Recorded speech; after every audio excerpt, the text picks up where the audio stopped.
இன்றே சப்ஸ்கிரைப் செய்து உங்கள் ஃபேவரட் ஷோகளை காணுங்கள். நீங்க என்னை விட்டு பிரிஞ்சிருந்தீங்க, நான் உங்களை வெறுத்துட்டு இருந்தேன். எந்த அளவுக்கு தெரியுமா? உங்களை நான் சந்திக்கவும் விரும்பல, உங்க முகத்தையும் பார்க்க விரும்பல. ஏன்னா நீங்க என்ன விட்டுட்டு போயிட்டீங்க. ஆனா அப்படி இருந்தும் ஏன் தெரியல, ஒரு நிமிஷமும் ஒரு நேரமும் ஒரு செகண்டும் உங்க ஞாபகம் வந்தது. கோபத்துல இருந்தாலும் உங்களை நினைச்சிட்டே தான் இருந்தேன். ஆனா அதை விட அதிகமா அப்பாதான் உங்களை நினைச்சிட்டு இருக்காரு.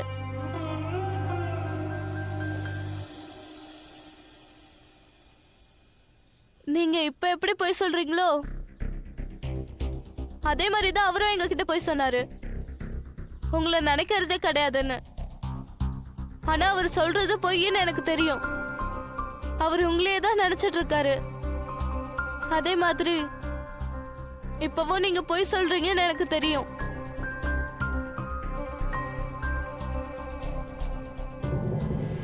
இப்ப எனக்கு ரியலைஸ் ஆயிடுச்சு, நீங்க இல்லாம எங்களால வாழ முடியாது.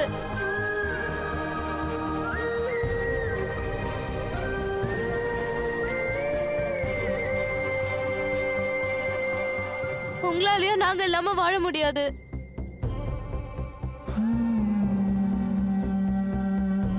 அதனால நடந்த எல்லாத்தையும், அந்த சண்டை பிரச்சனை எல்லாத்தையும் மறந்துடலாமே.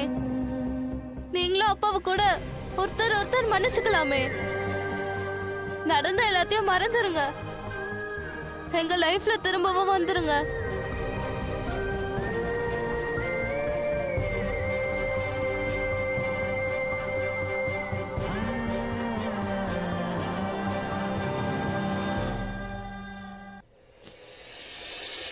I don't care. மானஸ் யார் பையன் வேணா இருக்கட்டும், யார் என்ன யோசிக்கிறான்றதெல்லாம் I don't care. எனக்கு ஒண்ணுதான் தெரியும், நீங்க இல்லாம அப்பாவோட நிலைமை ரொம்ப மோசமாகுது.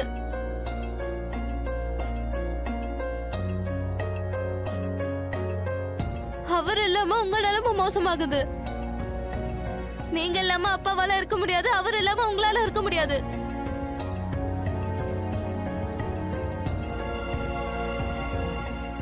அவருக்கு நீங்க வேணும், உங்களுக்கும் அவர் வேணும். அண்ட் எனக்கு நீங்க ரொம்ப முக்கியம் ராமா.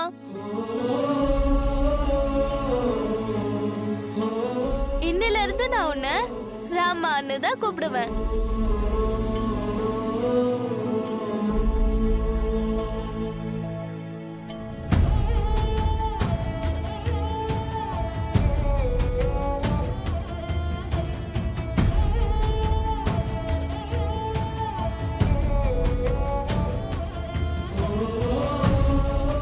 என்னன்னு கூப்பிட்ட நீ?